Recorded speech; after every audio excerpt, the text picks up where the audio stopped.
Computer network. Computer network में network क्या है? कंप्यूटर नेटवर्क विभिन्न संचार माध्यमों द्वारा आपस में जुड़े दो या अधिक स्वतंत्र कंप्यूटरों का समूह है, जिसमें नेटवर्क से जुड़े कंप्यूटर समान नियमों का अनुपालन कर आपस में डाटा व सूचनाओं का आदान प्रदान तथा संसाधनों का साझा उपयोग करते हैं। कंप्यूटर नेटवर्क का प्रयोग टेक्स्ट, ऑडियो तथा वीडियो डाटा को एक कंप्यूटर से दूसरे कंप्यूटर तक भेजने के लिए किया जाता है।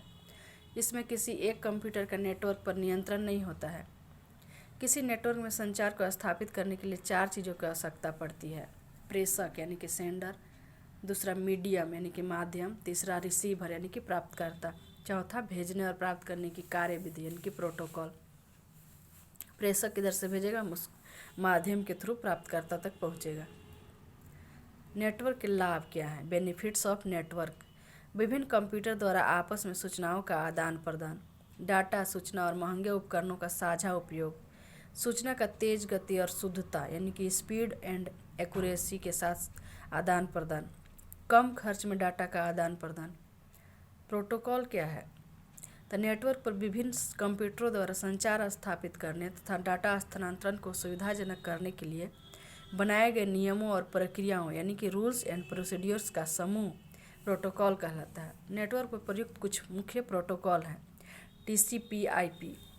TCP/IP का फुल फॉर्म है ट्रांसमिशन कंट्रोल प्रोटोकॉल और IP का है internet protocol. HTTP hyper text transfer protocol, FTP file transfer protocol, SMTP simple mail transfer protocol. क्या आप जानते हैं पहला कंप्यूटर नेटवर्क 1981 में तैयार किया गया, जिसे ईथरनेट कहा गया। अब है नोड्स क्या है? तो नेटवर्क से जुड़े विभिन्न कंप्यूटरों का अंतिम बिंदु या टर्मिनल जो नेटवर्क के संसाधनों का उपयोग कर सकते हैं, नोड कहलाता है। प्रत्येक नोड एक प्रेषक तथा प्राप्तकर्ता दोनों की तरह कार्य करता है। सर्वर क्या है? कि नेटवर्क के किसी एक नोड को संचार व्यवस्था बनाए रखने तथा साझा संसाधनों के उपयोग को नियंत्रित करने की जिम्मेदारी सौंपी जाती है, जिसे सर्वर कहते हैं। यह नेटवर्क से जुड़े प्रत्येक कंप्यूटर को विभिन्न सेवाएं प्रदान करता है।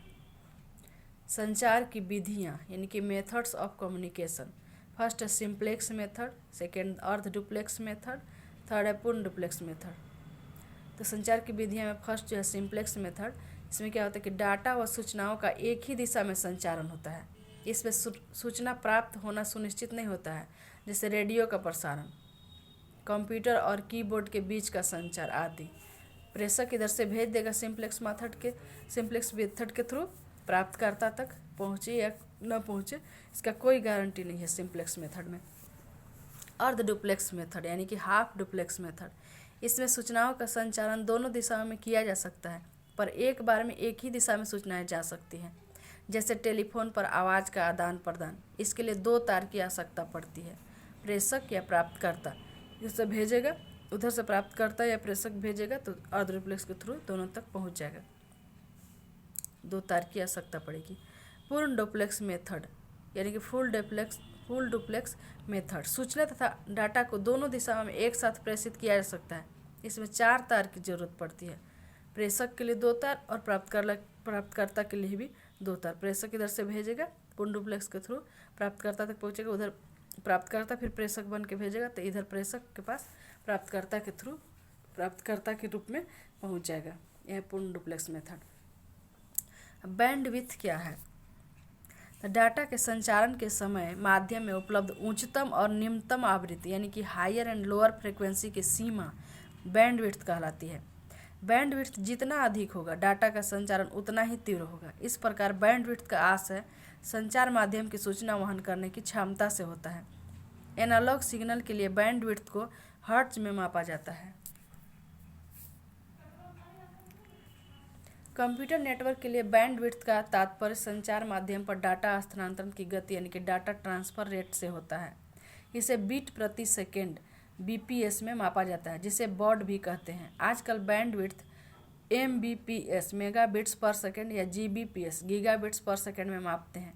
1 मेगाबिट यानी कि 1 मेगाबिट 1 मिलियन या 10 लाख बिट के बराबर होता है। बॉड क्या है? यह वर्ड क्या है, तो यह डाटा संचारण की गति को मापने की इकाई है। इसे बीट प्रति सेकंड भी कहा जाता है। ब्रॉडबैंड वह संचार माध्यम जिसमें डाटा स्थानांतरण के लिए विशाल बैंडविड्थ वाला सिग्नल उपलब्ध होता है, ब्रॉडबैंड कहलाता है। इसमें डाटा स्थानांतरण की गति तेज होती है तथा एक ही संचार माध्यम पर एक से अधिक चैनल के डाटा स्थानांतरित किए जा सकते हैं। DSL digital subscriber link cable TV तथा ऑप्टिकल फाइबर ब्रॉडबैंड सेवा उपलब्ध कराते हैं। ट्राई यानी कि telecom regulatory authority of India, try ने 512 किलोबिट प्रति सेकंड kbps से अधिक क्षमता वाले संचार माध्यमों को ब्रॉडबैंड की संज्ञा दी है। तो जो ट्राई है, telecom regulatory authority of India, वो 512 किलोबिट्स प्रति सेकंड से अधिक क्षमता वाले संचार माध्यम को ब्रॉडबैंड की संज्ञा दिया है। अब है बेस बैंड, यह संचार माध्यम जिसमें डाटा स्थानांतरण के लिए कम बैंडविड्थ उपलब्ध होता है, बेस बैंड कहलाता है। इसमें किसी डाटा का स्थानांतरण के लिए माध्यम के संपूर्ण बैंडविड्थ का प्रयोग किया जाता है। इसे नैरो बैंड भी कहा जाता है। संचार के माध्यम, मीडियम ऑफ कम्युनिकेशन, डाटा और सूचनाओं के संचारण के लिए कुछ महत्वपूर्ण माध्यम है।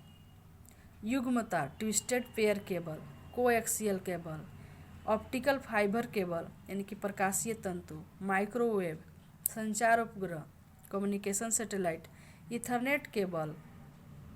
युग्म तार यानी कि ट्विस्टेड पेयर केबल क्या है, तो इसमें तांबे के 2 तार होते हैं जिन पर प्लास्टिक या टेफ्लॉन कुचालकों की परत चढ़ी होती है। ये तार आपस में लिपटे रहते हैं और संतुलित माध्यम बनाते हैं, जिससे केबल में शोर में कमी आती है। यह संकेतों को रिपीटर के बिना लंबी दूरी यानी कि 1 किलोमीटर तक ले जाने में सक्षम है। तो जो ट्विस्टेड पेयर केबल होता है वो रिपीटर के बिना 1 किलोमीटर तक ले जाने में सक्षम है संकेत को। कोएक्सियल केबल, कोएक्सियल केबल, इसमें केंद्रीय ठोस चालक के चारों ओर चालक तार की जाली, जिसे शील्ड भी कहते हैं, रहती है तथा दोनों के बीच प्लास्टिक का कुचालक रहता है। तार की जाली भी कुचालक से ढकी रहती है। संकेतों का संचारण केंद्रीय ठोस तार से होता है, जबकि शील्ड अर्थ से जुड़ा रहता है। इसमें संकेत की हानि अपेक्षाकृत कम होती है। संकेतों की हानि अपेक्षाकृत कम होती है। इसकी बैंडविड्थ अधिक होती है तथा यह संकेतों को अधिक दूरी तक ले जा सकता है। इसका उपयोग केबल टीवी नेटवर्क में किया जाता है। कोएक्सियल केबल का बैंडविड्थ 10 Mbps यानी कि 10 मेगाबिट्स पर सेकंड तक हो सकता है। अतः केबल टीवी के द्वारा ब्रॉडबैंड इंटरनेट सेवा प्रदान की जा सकती है। केबल मॉडेम का प्रयोग कर इसमें टीवी प्रसारण देखने के साथ साथ इंटरनेट सेवा का उपयोग किया जा सकता है। कोएक्सियल केबल का फिगर है ऐसा। बाह्य कुचालक, तार की जाली, कुचालक, केंद्रीय ठोस चालक। प्रकाशीय तंतु यानी कि ऑप्टिकल फाइबर केबल, इसमें ग्लास या प्लास्टिक या सिलिका का बना अत्यंत पतला तंतु होता है जो LED या लेजर डायोड द्वारा उत्पन्न संकेत युक्त प्रकाश को एक स्थान से दूसरे स्थान तक ले जाता है। प्रकाश को पुनः संकेतों में बदलने के लिए फोटो डायोड का इस्तेमाल किया जाता है। यह प्रकाश के पूर्ण आंतरिक परावर्तन, टोटल इंटरनल रिफ्लेक्शन के आधार पर कार्य करता है। इसके संचरण में ऊर्जा की खपत अत्यंत कम होती है। यह रेडियो आवृत्ति, रेडियो फ्रीक्वेंसी अवरोधों से मुक्त होता है, अतः इसके साथ रिपीटर या एम्पलीफायर की जरूरत नहीं होती है। ऑप्टिकल फाइबर डिजिटल डाटा के स्थानांतरण के लिए सर्वाधिक उपयुक्त है। इस कारण ऑप्टिकल फाइबर के साथ मोडेम का प्रयोग नहीं करना पड़ता है। ऑप्टिकल फाइबर में डाटा स्थानांतरण के लिए टाइम डिवीजन मल्टीप्लेक्सिंग का प्रयोग किया जाता है। ऑप्टिकल फाइबर में शोर यानी कि नॉइज अत्यंत कम, बैंडविड्थ अधिक, गति तीव्र तथा संकेतों की हानि न्यूनतम होती है। यह लंबी दूरी के संचार के लिए उपयुक्त है, पर इसको लगाने और रख रखाव का खर्च अधिक आता है। FTTH यानी कि fibre to the home, internet सेवा प्रदाता द्वारा ऑप्टिकल फाइबर केबल का प्रयोग कर उच्च गति की ब्रॉडबैंड इंटरनेट सुविधा प्रदान करने की व्यवस्था है। FTTH में ऑप्टिकल फाइबर केबल को उपयोगकर्ता के घर या ऑफिस तक पहुंचाया जाता है। इसमें 100 Mbps की गति वाली इंटरनेट सेवा प्राप्त की जा सकती है। माइक्रोवेव क्या है? इसमें अति उच्च आवृत्ति यानी कि 2 से 40 गीगाहर्ट्ज वाले विद्युत चुम्बकीय तरंगों के संप्रेषण से संचार स्थापित किया जाता है। उच्च आवृत्ति होने के कारण इसमें कम लंबाई के पैराबोलिक एंटीना का प्रयोग किया जाता है। चूँकि उच्च आवृत्ति की तरंगें किसी बाधा को पार नहीं कर सकती है, अतः प्रेषक और प्राप्तकर्ता दोनों के एंटीना सीधी रेखा में होनी चाहिए। इस कारण माइक्रोवेव में प्रत्येक 25 से 30 किलोमीटर के बीच एक रिपीटर स्थापित करना पड़ता है। टेलीविज़न प्रोग्राम का प्रसारण इसी माध्यम यानी कि माइक्रोवेव से किया जाता है। संचार उपग्रह कम्युनिकेशन सैटेलाइट कृत्रिम संचार उपग्रह फोन, टीवी और कंप्यूटर के लिए संचार का बेहतर माध्यम उपलब्ध कराता है। यह सुदूर प्रदेशों तथा विश्व के किसी भी कोने में संचार उपलब्ध कराने में सक्षम है। संचार उपग्रह 2 आवृत्तियों पर कार्य करता है, एक सी बैंड और दूसरा क्यू बैंड। जो सी बैंड है उसका फ्रीक्वेंसी होता है 4 से 6 गीगाहर्ट्ज। क्यू बैंड का होता है 11 से 14 गीगाहर्ट्ज। 1 गीगाहर्ट्ज बराबर 10⁹ हर्ट्ज होता है। इसमें 6 यानी कि संचार उपग्रह में 6 या 14 गीगाहर्ट्ज आवृत्ति को उपग्रह की ओर भेजा जाता है। जो 6 या 14 गीगाहर्ट्ज आवृत्ति होता है उसको उपग्रह की ओर भेजा जाता है। उपग्रह पर स्थित ट्रांसपोंडर इसे संवर्धित एम्पलीफाई कर 4 या 11 गीगाहर्ट्ज की आवृत्ति से वापस भेज देता है।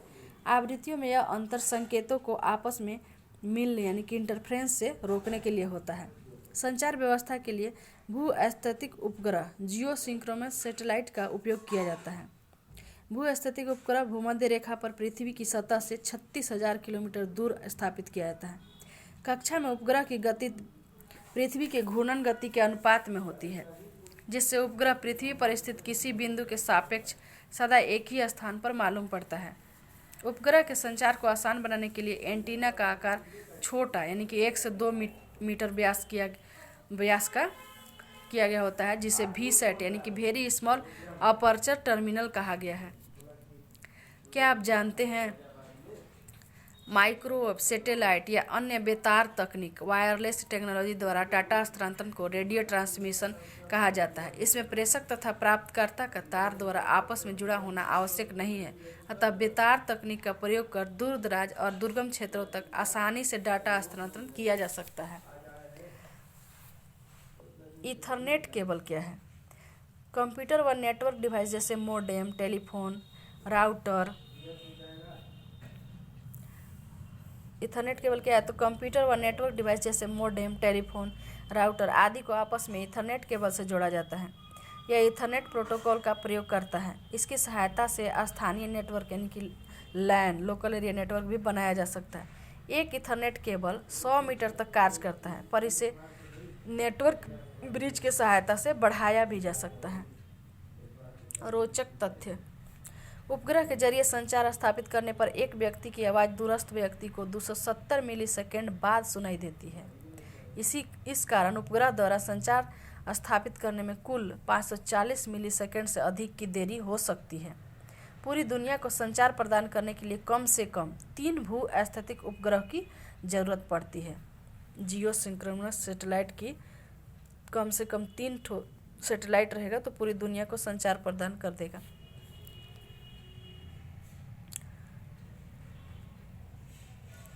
मॉड्यूलेशन: कंप्यूटर द्वारा उत्पन्न संकेत डिजिटल संकेत होते हैं। इन संकेतों की आवृत्ति कम होती है, अतः ये संकेत संचार माध्यम पर अधिक दूरी तय कर पाने में सक्षम नहीं होते हैं। इन सूचना संकेतों को अधिक दूरी तक पहुंचाने के लिए उच्च आवृत्ति तरंगों का उपयोग किया जाता है, जिन्हें वाहक तरंग या कैरियर फ्रीक्वेंसी कहा जाता है। संचार माध्यम पर भेजने से पहले डिजिटल सूचना संकेतों को वाहक संकेत यानी कि कैरियर सिग्नल पर अध्यारोपित सुपरिम्पोज किया जाता है, जिसे मॉड्यूलेशन कहते हैं। मॉड्यूलेशन में वाहक संकेत के एनालॉग गुणों को डिजिटल संकेत के आधार पर बदला जाता है। प्राप्तकर्ता द्वारा मॉड्यूलेटेड संकेतों को पुनः सूचना संकेत में बदला जाता है, जिसे डीमॉड्यूलेशन कहा जाता है। एनालॉग संकेत के 3 गुण होते हैं: आयाम यानी कि एम्पलीट्यूड, आवृत्ति यानी कि फ्रीक्वेंसी तथा कला यानी कि फेज। इन्हीं के आधार पर मॉड्यूलेशन की 3 विधियां हैं। फर्स्ट है आयाम मॉड्यूलेशन, सेकंड आवृत्ति मॉड्यूलेशन और थर्ड है कला मॉड्यूलेशन। आयाम मॉड्यूलेशन, एम्पलीट्यूड मॉड्यूलेशन, इसमें बाइनरी संकेतों 0 और 1 के लिए 2 आयाम निर्धारित किए जाते हैं। इसमें एनालॉग संकेतों के आयाम को डिजिटल संकेतों के अनुसार बदला जाता है, जबकि आवृत्ति और फेज नियत यानी कि निश्चित रहते हैं। टेलीविज़न प्रसारण में चित्र संदेशों वीडियो सिग्नलों का संचरण आयाम मॉड्यूलेशन द्वारा होता है। आवृत्ति मॉड्यूलेशन क्या है? Frequency modulation. एनालॉग संकेतों की आवृत्ति को डिजिटल संकेतों 0 और 1 के अनुसार बदला जाता है, जबकि आयाम और फेज नियत यानी कि निश्चित रहते हैं।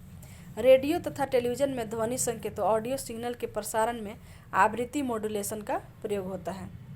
कला मॉड्यूलेशन, फेज मॉड्यूलेशन। इसमें एनालॉग संकेतों के कला यानी कि फेज को डिजिटल संकेतों के अनुसार बदला जाता है, जबकि आयाम और आवृत्ति नियत रहता है। कंप्यूटर नेटवर्क में डाटा प्रेषण के लिए मुख्यतः कला मॉड्यूलेशन यानी कि फेज मॉड्यूलेशन का प्रयोग किया जाता है।